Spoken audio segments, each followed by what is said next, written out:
Case number 9। ऐसा ही है। तो एहसन आपकी तरफ चलते हैं, आप बताइए केस नंबर 9 में आपको केस नंबर 9 में भाई कामरान ने रोहित की फील्डिंग सेट कर दी है।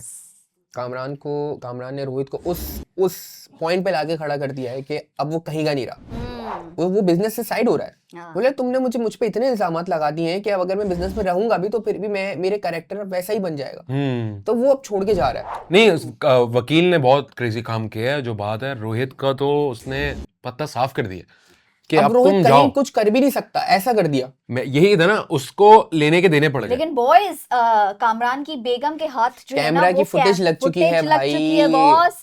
यहाँ से आएगा मोड़। लेकिन मुझे जहां तक लगता है वो फुटेज नहीं है। नहीं है ना, उसने नहीं, वो फुटेज डिलीट कर चुका होगा।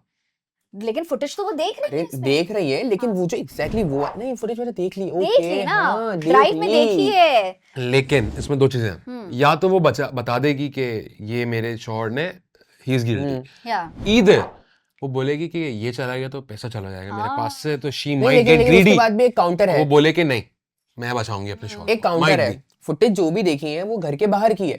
लेकिन ये सब तो था ना कि शहर का लड़ाई हुई है और फिर वो भाग रही है। अभी प्रूफ तो नहीं हो कि रेप हुआ है अंदर। हाँ, वो रेप वाली सीन तो अंदर है ही नहीं, अंदर तो कैमरा है ही नहीं, बाहर है। वो भागती हुई आई है, लड़ाई में भी जैसे भी उसको काउंटर कर सकते हैं आराम से। यस। लेकिन ये है कि उसकी बीवी के सामने क्लियर हो गया कि अब कामरान ही गिल्टी है। बीवी को तो समझ आ गई कि कामरान मेरा शौहर गिल्टी है।